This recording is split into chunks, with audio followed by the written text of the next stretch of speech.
vendredi 8 avril. Au nom du Père et du Fils et du Saint-Esprit. Amen. Viens, Esprit de sainteté, viens, Esprit de lumière, viens, Esprit de feu, viens nous embraser. Évangile de Jésus-Christ selon Saint Jean. En ce temps-là, de nouveau, des Juifs prirent des pierres pour lapider Jésus. Celui-ci reprit la parole. J'ai multiplié sur vos yeux des œuvres bonnes qui viennent du Père. Pour laquelle de ces œuvres voulez-vous me lapider?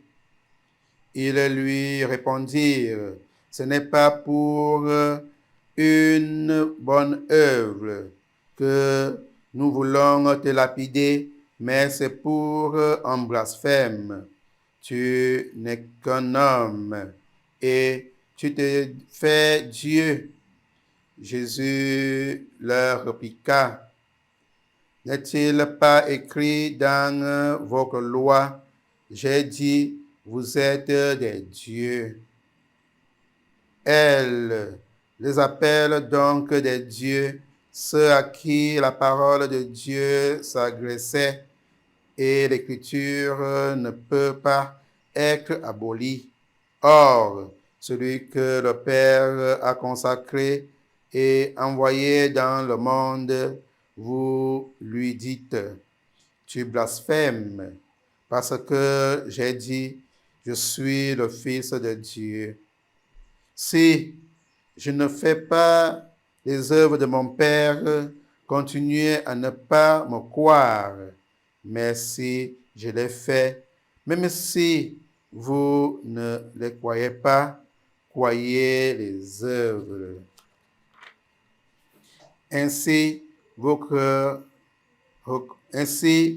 reconnaîtrez et que de plus en plus que le Père est en moi et moi dans le Père. Eux cherchèrent de nouveau à l'arrêter, mais il échappa à leurs mains. Il partit et de l'autre côté du Jourdain, à l'endroit où au début Jean baptisait, et il y demeura. Beaucoup vinrent à lui en déclarant, Jean n'a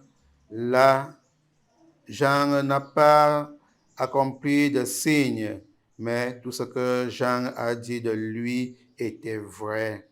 Et là, beaucoup crurent en lui. Il cherchait de nouveau à le saisir, mais il échappa des mains. Bien-aimés du Seigneur, bonjour. Le fait que Jésus se présente comme le Fils de Dieu est une lourde faute qui mérite la mort de la part des Juifs et des pharisiens en ce moment où nous avançons, n'est-ce pas, de sa mort. Attention, la foi ne s'impose pas, elle se propose à chacun de faire son choix de suivre le Christ ou non. Il est important de respecter la liberté des autres dans leur foi, dans leur croyance. Il est important d'éviter de juger, mais de rechercher toujours à faire la volonté de Dieu. En cette fin de carême, prenons le temps de contempler Jésus dans l'ardeur de sa foi et de son message et dans son respect des autres. Prenons le temps, nous aussi, de pouvoir, par notre foi, cultiver en nous l'esprit d'amour, l'esprit de vérité, même si cela nous coûte la mort. Au nom du Père et du Fils et du Saint-Esprit. Amen.